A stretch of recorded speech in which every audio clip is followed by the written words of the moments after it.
Hello नमस्कार दोस्तों, एक बार फिर से आपका बहुत बहुत स्वागत है हमारे यूट्यूब चैनल आरंभ एजुकेशन पर। और मैं हूं मनीष सरवैया। हमारी जो स्पेशल एमसीक्यू की जो सीरीज़ चल रही थी उसमें आज एक नया लेक्चर है। और इस लेक्चर जो है ये अब आपको रोज़ डेली सुबह 7 बजे को आपके लिए लाया जाएगा। डेली बेसिस पर अब आपको 7 बजे देखने को मिलेगा। ओके, आगे चलते हैं। देखिए, ये हमारा जो है ईमेल आईडी है। अगर आपको किसी भी प्रश्न से रिलेटेड या कोई भी और इश्यू है तो आप यहाँ पे ज़रूर मेल कर सकते हैं। ये हमारा इंस्टाग्राम पेज है, हमारा फेसबुक पेज है। तो यहाँ पे जो है डेली बेसिस पर एमसीक्यू डाले जाते हैं। और ये टेलीग्राम चैनल है हमारी, जहाँ पे वीडियो की जो सारी डिटेल है यहाँ पे आपको मिलती है। ओके, ये देखिए, अब हम चलते हैं अपने क्वेश्चन की ओर। ये रहा हमारा पहला क्वेश्चन। पहला क्वेश्चन हमारा क्या है? Under which of the following extraordinary circumstances the constitution empower the parliament to make law on any matter enumerated in state list. मतलब कहने का मतलब है कि ऐसी कौन सी जो है एक्स्ट्रा ऑर्डिनरी सर्कमस्टांसिस बन जाते हैं कि जब भारत का संविधान जो है पार्लियामेंट को ऐसी इजाज़त देता है, उसको एम्पावर करता है कि आप स्टेट लिस्ट में जाकर भी लॉ बना सकते हैं। ओके, वरना क्या है, नॉर्मल सिचुएशन में क्या है कि जो पार्लियामेंट है वो उसमें जो 7 शेड्यूल में जो है 7 शेड्यूल के अंदर जो लिस्ट दिया हुआ है, यूनियन लिस्ट और कॉन्करेंट लिस्ट, वहाँ में उसी उसी उसी में जो है लॉ बना सकते हैं। लेकिन ऐसी कुछ एक्स्ट्रा ऑर्डिनरी सर्कमस्टांसेस बन जाती है जब पार्लियामेंट को राइट है कि आप स्टेट लिस्ट में भी लॉ बना सकते हैं। ओके, तो हमें स्टेटमेंट में दिया हुआ है। देखिए, इम्प्लीमेंट द इंटरनेशनल एग्रीमेंट। अगर आपको इंटरनेशनल एग्रीमेंट जो है वो अगर लागू करना है तब आपको ये जो है लॉ बना सकते कि नहीं बना सकते। दूसरा स्टेटमेंट है ड्यूरिंग द नेशनल इमरजेंसी। तीसरा स्टेटमेंट है when the Rajya Sabha pass a resolution, जब राज्यसभा रेजोल्यूशन पास कर देती है। ड्यूरिंग द प्रेसिडेंट रूल, या राष्ट्रपति शासन के दौरान। तो कौन सा सही आंसर है हमारा, बताइए। 1 and 2 only, 1 and 3 only, 1 to 4 only, and all of the above, सारी के सारी।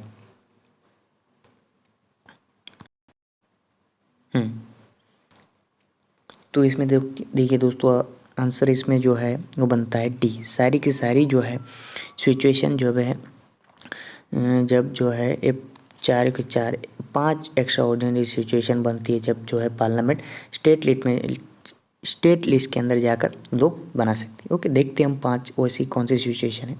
देखिए, 5 ये है कि जब राज्यसभा जो है वो रेजोल्यूशन पास कर दिया अगर, और नेशनल इमरजेंसी के दौरान जो है लॉ बना सकते हैं। When the state make a request to implement international agreement and during the president rule. Okay, अब देखिए दोस्तों, हम इसको एक एक करके समझ लेते हैं। ओके, देखिए, when the Rajya Sabha passes a resolution, ये आर्टिकल जो है 249 में दिया हुआ है कि जब राज्यसभा जो है वो रेजोल्यूशन पास कर लेती है तब जाके जो है पार्लियामेंट को पावर मिल जाता है कि वो स्टेट लिस्ट में लॉ बना सकते हैं। एक एक देख लीजिए, पढ़ लीजिए, हम देखते क्या है। If the Rajya Sabha declare that it is necessary in the national interest that the parliament should make a law on matter in the state list. अगर जब राज्यसभा डिक्लेयर करती है, डिक्लेयर कैसे करती है, रेजोल्यूशन पास करके डिक्लेयर करती है कि ये जो मैटर है नेशनल इंटरेस्ट के लिए है और इसमें आपको लॉ बनाना चाहिए, तो पार्लियामेंट लॉ बना देती हो। When the parliament become competent to make a law on matter, मतलब पार्लियामेंट जो है सक्षम हो जाती है कि इस मैटर में जो स्टेट लिस्ट में लॉ बनाने के लिए। Such a resolution must be supported by 2/3 of the member present and voting. ये रेजोल्यूशन जो राज्यसभा के अंदर पास किया जाता है वो उसको 2/3 की मेजोरिटी से पास करना ज़रूरी होता है। Okay, the resolution remain in force for 1 year. अगर रेजोल्यूशन जो पास कर लिया जाता है 2/3 मेजोरिटी से राज्यसभा में से, वो 1 साल के लिए रहता है। It can be renew any number of time but not exceeding 1 year at a time.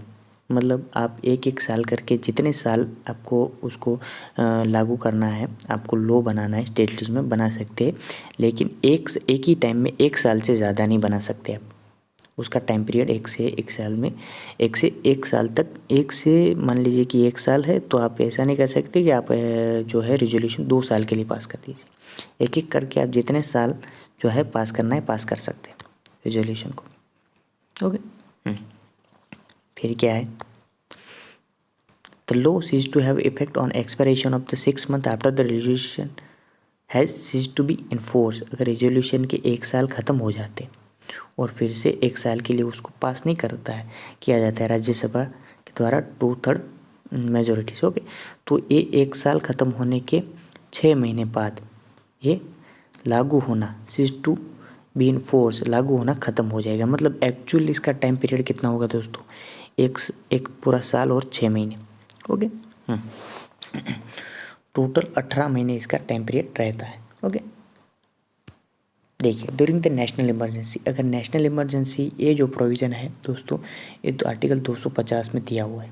Okay, देखते क्या है इसमें, the parliament acquire the power to legislate with respect to matter in state list while the proclamation of national emergency. National emergency के दौरान parliament के पास power acquire कर लेती है पार्लियामेंट कि वो स्टेट लिस्ट में जो है लॉ बना सकती। The law become inoperative on the expiration of 6 months after the emergency has ceased to be operate। मतलब इमरजेंसी अगर ख़त्म हो जाती है तो उसके 6 महीने के बाद जो है ये जो लॉ है वो इनऑपरेटिव हो जाएंगे, वो लागू नहीं होंगे फिर, जो पार्लियामेंट ने बनाए स्टेट लिस्ट के दौरान। Okay, here also power of the state legislature to make a law on same matter is not restricted. यहाँ पे क्या है, अगर नेशनल इमरजेंसी है ओके, तो और जो स्टेट लिस्ट के अंदर पार्लियामेंट जो है, किसके स्टेट लिस्ट के अंदर पार्लियामेंट लॉ बना रही है, लेकिन इस सेम लॉ पे जिसका जो स्टेट का तो पहले से ही राइट था, तो उसको कोई रोका नहीं गया है, उसको कोई मना नहीं किया गया कि आप स्टेट लिस्ट में जो है लॉ नहीं बना सकते। लेकिन but in case of the repugnancy between the state law and parliamentary law, अगर जो है कोई जो है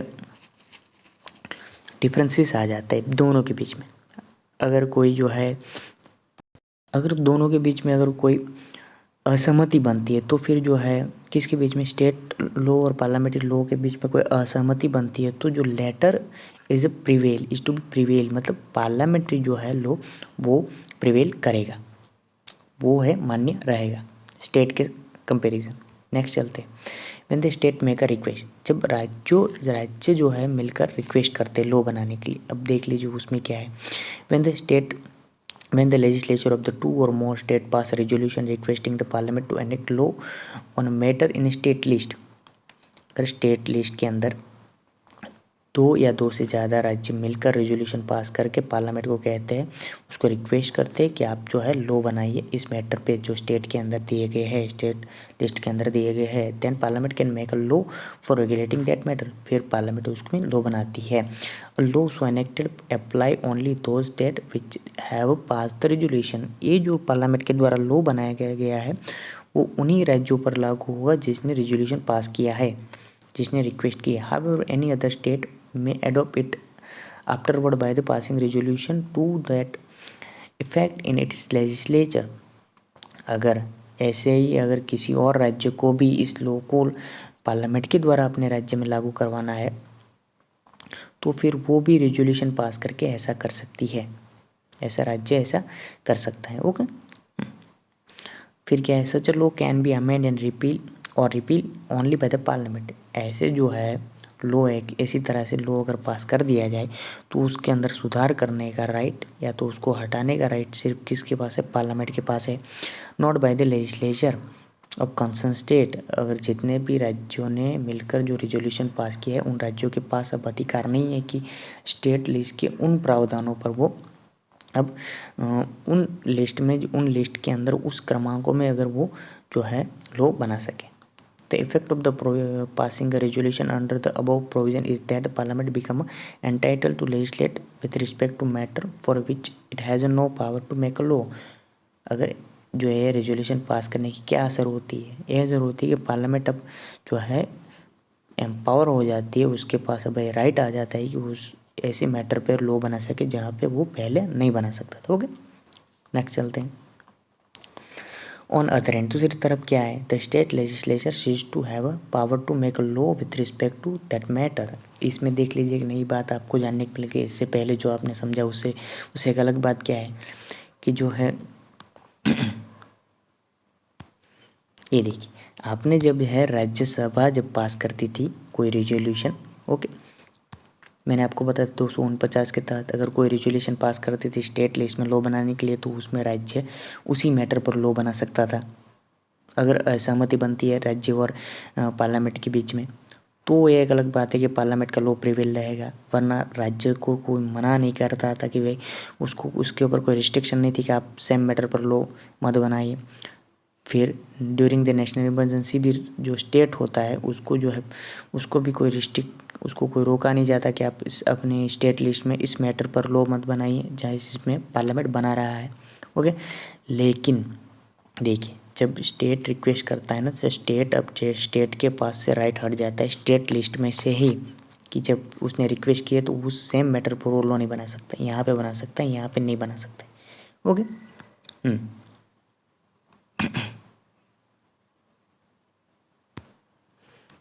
नेक्स्ट चलते हैं। अब ये सारा का सारा जो पावर है वो पार्लियामेंट के पास आ जाता है। रेजोल्यूशन ऑपरेट एब्डिक्शन, मतलब अब त्याग दिया गया है, सरेंडर कर दिया गया है पावर। स्टेट लेजिस्लेचर ने अपना पावर संबंधित जो मैटर है किसका एंट्राइली जो किसके हैंड में, पार्लियामेंट के हाथों में सौंप दिया है। ओके, अब देख लीजिए ऐसे कौन से एक्ट बने हैं अब तक। प्राइज कंपटीशन एक्ट जो है 1955 का, वो ऐसे ही बनाया गया था स्टेट की रिक्वेस्ट पर। वाइल्ड लाइफ प्रोटेक्शन एक्ट 1972 का ऐसे बनाया गया था। Water prevention and pollution act 1974 ऐसे ही बनाया गया था। नेक्स्ट देखते हैं, टू इम्प्लीमेंट इंटरनेशनल एग्रीमेंट। ये जो है दोस्तों आर्टिकल 253 में दिया हुआ है। ओके, तो पार्लियामेंट यहाँ पे कैन होगा, सी है, can make a law on any matter in state list for implementing international treaty. Parliament जो है उसको राइट दिया हुआ है कि अगर आप स्टेट लिस्ट के अंदर भी कोई जो मैटर है उसके ऊपर अगर इंटरनेशनल ट्रीटी को लागू करना है, एग्रीमेंट कोई है, कन्वेंशन जो कोई है उसको लागू करना है, तो आप उसमें लॉ बना सकते हैं। This provision enable the central government to fulfil its international obligation, या तो कमिटमेंट, अगर आपने कोई कमिटमेंट किया है, ऑब्लिगेशन है, तो आपको उसको लागू करने के लिए आप स्टेट लिस्ट में भी लॉ बना सकते हैं। जैसे कुछ एग्जांपल देख लीजिए दोस्तों, यूनाइटेड नेशन प्रिविलेज एंड यहाँ पे immunities act 1947, Geneva convention 1960, anti hijacking act 1982 and legislation relating to the environment and TRIPS. Okay, next चलते हैं। ड्यूरिंग द प्रेसिडेंट रूल के दौरान भी जो है पार्लियामेंट के पास पावर है कि वो लॉ बना सकते हैं। देखिए, rule is impose in state, अगर प्रेसिडेंट रूल स्टेट के अंदर लागू हो गया the parliament become empowered to make a law with respect to any matter in state list in relation to state. अगर प्रेसिडेंट रूल लग जाता है तो पार्लियामेंट पे पास पावर आ जाता है कि वो स्टेट लिस्ट के अंदर लॉ बना सकती है। Okay, a law when the president made so by the parliament continue to be operative even after the president rule. इससे पहले मैंने आपको देखिए फिर से एक बार बता देता हूँ, जो अलग अलग बातें जिसमें कुछ खास बातें हैं वो यहाँ पे देख लीजिए क्या है। ये देखिए दोस्तों, यहाँ पे जो है एक बात यहाँ पे दोस्तों रहेगी, जो कि ये जो एक मिनट, ये देखिए अभी जो है ये यहाँ पे अगर राज्यसभा के द्वारा कोई रेजोल्यूशन पास किया जाता था, या तो ड्यूरिंग द नेशनल इमरजेंसी कोई रेजोल्यूशन पास किया जाता था, ओके, तो जो है इसमें 1 साल के में जो है राज्यसभा के रेजोल्यूशन के 1 साल के बाद वो 6 महीने तक रहता था, फिर ख़त्म हो जाता था। नेशनल इमरजेंसी के रहने के ख़त्म होने के 6 महीने बाद जो है लॉ ख़त्म हो जाते थे। ओके, और इसमें तो पार्लियामेंट के पास राइट था उसको हटाने का, और यहाँ पे भी पार्लियामेंट इसमें लॉ बना सकती थी। लेकिन जो प्रेसिडेंट रूल है उसमें जो है यहाँ पे सारे में लॉ ख़त्म हो जाता है। ओके। लेकिन प्रेसिडेंट रूल में एक ख़ास बात क्या है कि प्रेसिडेंट रूल के ख़त्म होने के बाद भी जो है लॉ ख़त्म नहीं होते। ओके। हाँ, ऐसा नहीं है कि प्रेसिडेंट रूल ख़त्म हो गया तो लॉ जो बनाए गए वो भी ख़त्म हो गए। जैसे यहाँ पे नेशनल इमरजेंसी के दौरान है कि अगर भाई पार्लियामेंट जो है लॉ नेशनल इमरजेंसी ख़त्म होगी तो फिर लॉ भी ख़त्म हो जाएगी, ऐसा इसमें नहीं है। ओके। इसमें दोस्तों आर्टिकल के बारे में एक बार और आप रिवाइज़ कर लीजिए। एक और बार मैं आपको बता देता हूँ आर्टिकल यहाँ पे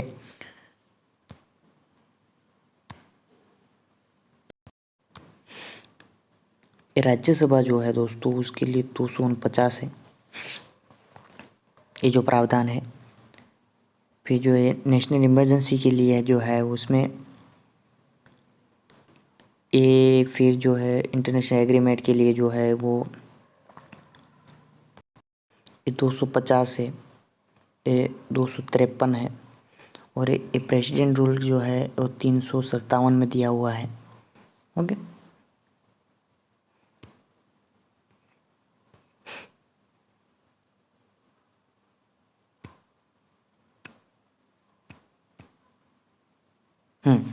यहाँ हम थे।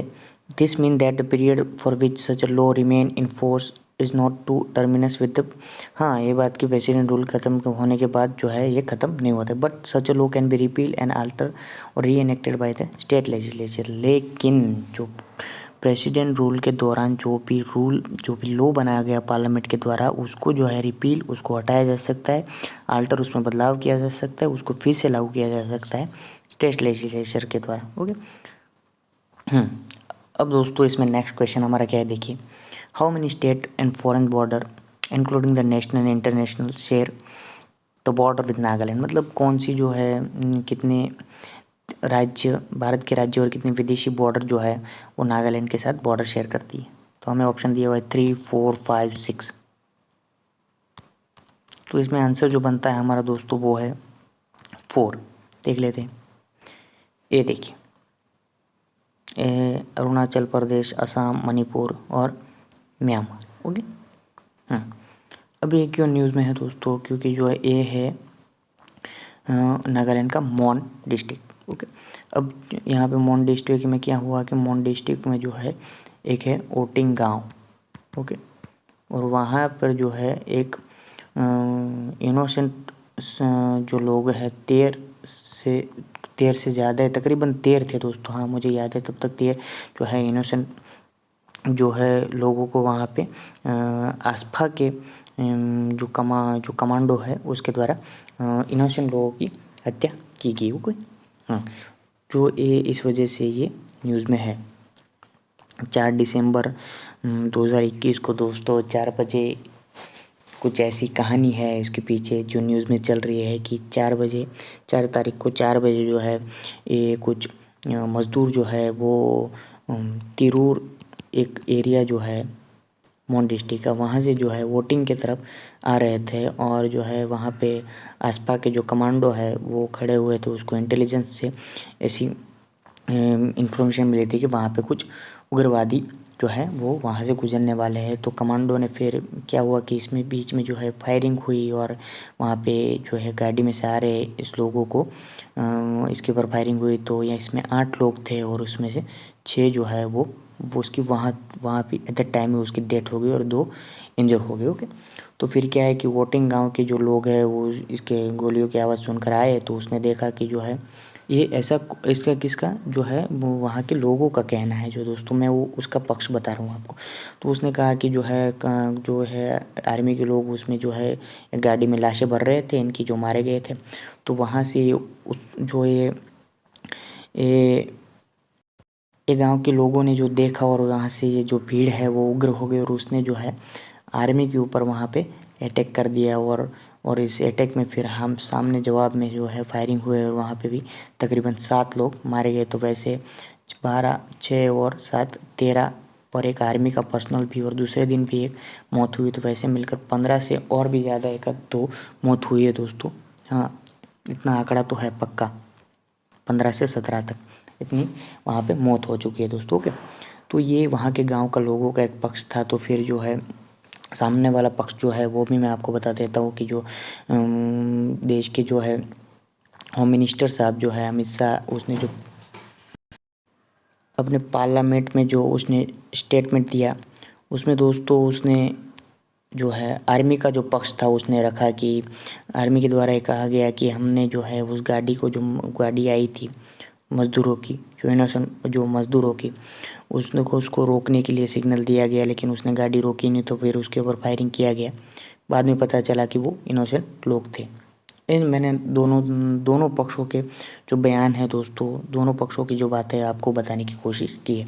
और इस वजह से जो है ये मोन डिस्ट्रिक्ट है और पूरा नागालैंड जो है वो न्यूज़ में है, और ये मोन डिस्ट्रिक्ट खास जो है वो इंटरनेशनल बॉर्डर भी शेयर कर रहा है, ओके, भारत के साथ और नागालैंड के साथ।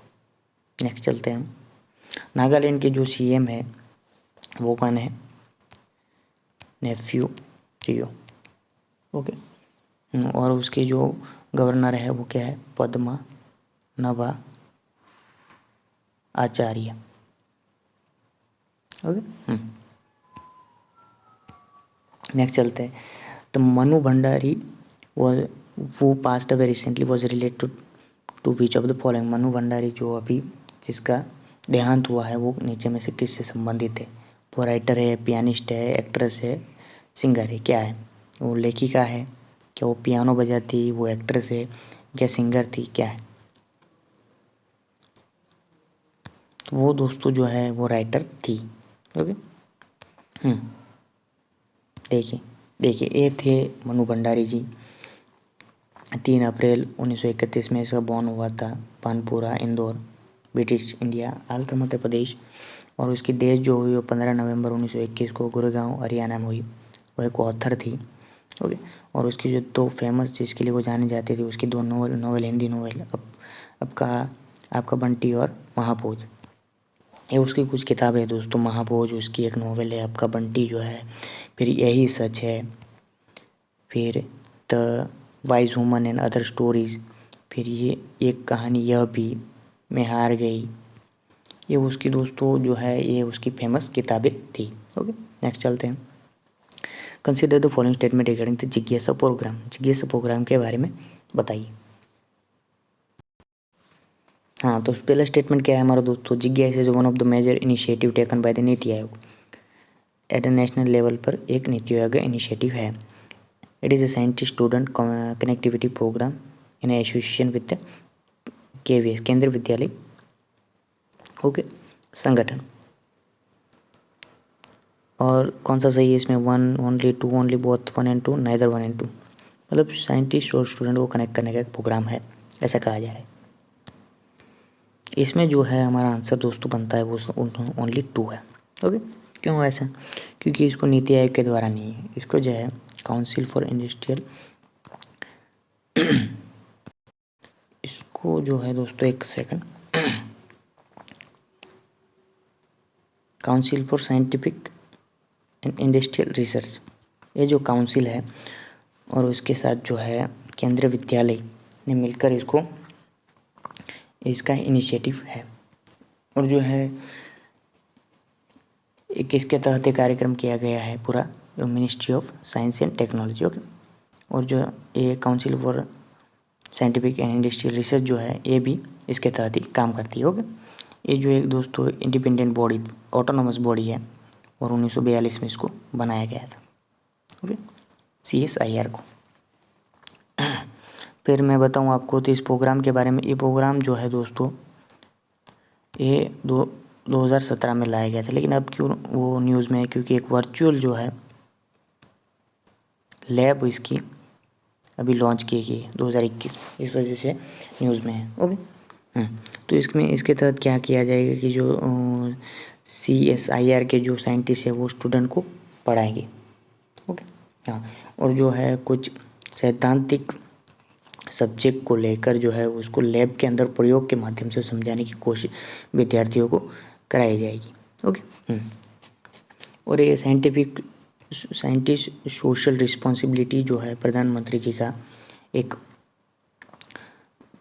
कार्यक्रम उससे प्रेरित इस कार्यक्रम को लगाया गया है, ओके, शुरू किया गया है।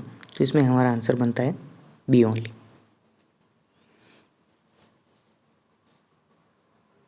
नेक्स्ट चलते हैं। देखिए, कंसिडर द फॉलोइंग स्टेटमेंट क्या है। स्टेटमेंट दिए हुए, Maski inscription describe the conquest of the Samudragupta and the boundary of the Gupta empire.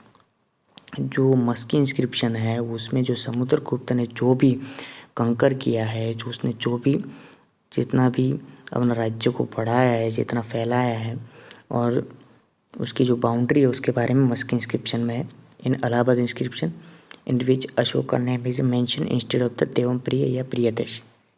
तो इलाहाबाद इंस्क्रिप्शन के अंदर अशोका का नाम जो है वो देवम प्रिय या प्रियदर्शी के बजाय अशोक ही है, ऐसा कहने का मतलब है।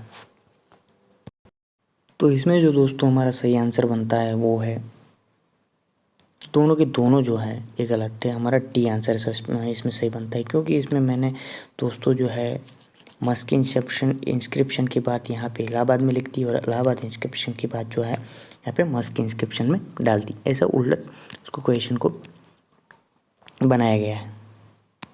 अब क्या है, मस्की जो इंस्क्रिप्शन है वो दोस्तों देखिए रायचूर डिस्ट्रिक्ट जो है कर्नाटका का, ओके, वहाँ पे है। उसमें जो है पहली बार अशोका का जो है वो नाम लिखा गया है, देवम प्रिय या तो प्रियदर्शी के बजाय अशोक लिखा गया है, ओके। और उसमें जो है बौद्ध धर्म का पालन करने के लिए लोगों को कहा गया है इस इंस्क्रिप्शन के अंदर, ओके। अब मस्की इंस्क्रिप्शन जो है उसके बारे में जान लीजिए आप। मस्की जो एक गांव है और कहाँ पे है, वो कर्नाटक में जो है मस्की रिवर है उसके किनारे पर एक गांव है। और मस्की रिवर जो है वो आगे जाकर जो है वो तुंगभद्रा जो रिवर है, आगे जाके वो तुंगभद्रा जो रिवर निकलती है, तुंगा एंड भद्रा रिवर जो निकलती है उससे मिलती है।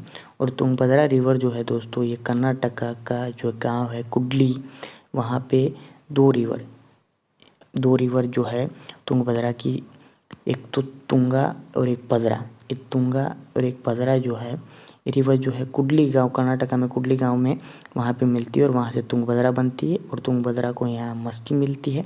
तुंगभद्रा आगे जाकर कृष्णा से मिल जाती है दोस्तों, ओके। एक कृष्णा रिवर, और कृष्णा रिवर जो है वो महाबलेश्वर से निकलती है, ओके। अब देखिए इलाहाबाद इंस्क्रिप्शन में क्या है। इलाहाबाद इंस्क्रिप्शन जो है वो एक्चुअल में दोस्तों जो है उसको अशोक का के शिला स्तंभ पर ही जो है उसको इस अभिलेख को लिखा गया है। और वो जो है अशोक का जो है शिलालेख वो कहाँ से लाया गया, इलाहाबाद के नज़दीक जो कौशाम्बी है वहाँ से उसको लाया गया इलाहाबाद के किले में, ओके। इलाहाबाद के किले में इसको लाया गया और इलाहाबाद इंस्क्रिप्शन को नाम दिया गया प्रयाग प्रशस्ति, ओके। ये इसका नाम दिया गया, ओके। और इसका मतलब क्या होता है, प्रयाग का मतलब कि जो है दो चीज़ों का मिलना है, दो व्यक्तियों का जो संगम होता है उसको प्रयाग किया जाता है, प्रयाग कहा जाता है। और प्रशस्ति का क्या मतलब होता है, किसी की प्रशंसा करना, ओके। तो प्रयाग जो है वो इलाहाबाद के अंदर पहले जो है गंगा सरस्वती और यमुना का मिलन होता था, ऐसा कहा जाता है, तो इस वजह से उसको प्रयाग किया जाता है। और उसमें जो है दोस्तों कुछ अभिलेख लिखे गए हैं जिसमें जो है अशोका के बारे में है, ओके, जो ब्राह्मी लिपि में लिखा गया है। और फिर जो है अशोक की वाइफ जो है कुरुवती, उसके बारे में भी उसमें लिखा गया है। उसके धर्मार्थ के प्रचार के बारे में उसमें लिखा गया है। तीसरी बात जो है वो समुद्रगुप्त के बारे में भी लिखा गया है, जिसको संस्कृत में लिखा है, ब्राह्मी लिपि में लिखा गया है हरिसेन के द्वारा, ओके। फिर चौथा जो है वो फारसी में है और जहांगीर के बारे में उसमें लिखा गया है, ओके। तो इसमें डी आंसर हमारा बनता है। नेक्स्ट चलते हैं। तो नेक्स्ट है Karbi Anglong piece agreement. Karbi Anglong piece agreement जो है दोस्तों वो हमें क्या स्टेटमेंट दिए हुए हैं, देखिए, global level agreement to settle the dispute island in South China Sea, okay. अब देखिए इसमें क्या है, जो साउथ चाइना सी जो है उसके जो उसमें जो आइलैंड है, डिस्प्यूटेड आइलैंड, उसको सेटल करने के लिए, उसमें जो डिस्प्यूटेड एरिया जो है उसको सेटल करने के लिए एग्रीमेंट है। फिर try party agreement between the centre government government of Assam and 5 militant group of Assam, इसके बीच में एक एग्रीमेंट है। या framework for protecting the right for of refugee and internal displace people, framework है अधिकारों को बचाने के लिए, किसके, रेफ्यूजी और जो डिस्प्लेस पीपल हुए हैं। ओके। और piece agreement between the people of Solomon country and government of their, वहाँ की गवर्नमेंट और वहाँ के लोगों के बीच में जो है ये एग्रीमेंट हुआ है। अब इसमें जो आंसर सही बनता है दोस्तों वो हमारा है बी। ओके, क्योंकि अभी जो है ये 5 मिलिटेंट ग्रुप और एक जो सेंटर और स्टेट गवर्नमेंट के बीच में एक समझौता हुआ है, और ये ग्रुप जो है उग्रवादी ग्रुप थे और उसने अभी हथियार जो है नीचे रख दिए। अब हथियार उठाने के अलावा बजाय वो सामान्य जीवन जीने का उसने निर्णय किया है। ओके। तो उसमें दोस्तों क्या है कि जो है ये कार्बी आंगलोंग जो है वो एक डिस्ट्रिक्ट है, और इस डिस्ट्रिक्ट में जो है कार्बी आंगलोंग जो है एक ट्राइब है। ओके। तो ये इसको जो है एक ऑटोनोमस डिस्ट्रिक्ट है और इसको 6 शेड्यूल के तहत इसको जो है बनाया गया है। ओके। और ये सबसे लार्जेस्ट डिस्ट्रिक्ट भी है आसाम का। ओके। और आसाम के कौन है सीएम, आसाम के हेमंत बिस्वा शर्मा। ओके, हेमंत बिस्वा शर्मा वहाँ के सीएम है, और वहाँ पे गवर्नर कौन है, जगदीश मुखी। ओके। और दोस्तों इसमें और क्या बात की गई, इसमें क्या फ़ायदा होने वाला है उससे, इस एग्रीमेंट से फ़ायदा होने वाला है दोस्तों कि जो है सेंट्रल और स्टेट गवर्नमेंट ने ये वादा किया है कि जो है यहाँ पे 1000 करोड़ दिए जाएंगे। ओके, 1000 करोड़ जो है दिए जाएंगे कार्बी आंगलोंग डिस्ट्रिक्ट के डेवलपमेंट के लिए। और वादा किया गया कि उसकी जो लैंग्वेज है, उसका जो कल्चर है, उसका भी संरक्षण किया जाएगा, उसका प्रोटेक्शन किया जाएगा। और कार्बी आंगलो जो इस ट्राइब के जो लोग हैं ओके, उसको जो वो बाहर जहाँ भी रह रहे हैं, कार्बी जो ट्राइब है वो इस कार्बी आंगलोंग डिस्ट्रिक्ट के बाहर भी जहाँ रह रहे हैं उसके लिए जो है एक कार्बी वेलफेयर काउंसिल बनाई जाए, ऐसे एग्रीमेंट हुए। ओके। और इससे एक फ़ायदा ये होगा दोस्तों कि 1000 से ज़्यादा जो मिलिटेंट मतलब उग्रवादी जो लोग थे उसने हथियार अपने रख दिए। ओके।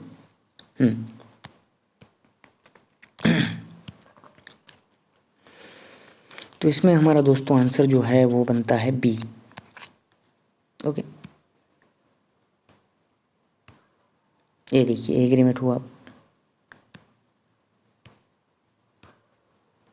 तो आज के इस लेक्चर में इतना ही रखते हैं दोस्तों, फिर मैं आपको नए क्वेश्चन के साथ आपको फिर मिलूँगा। आज के लिए इतना ही, धन्यवाद।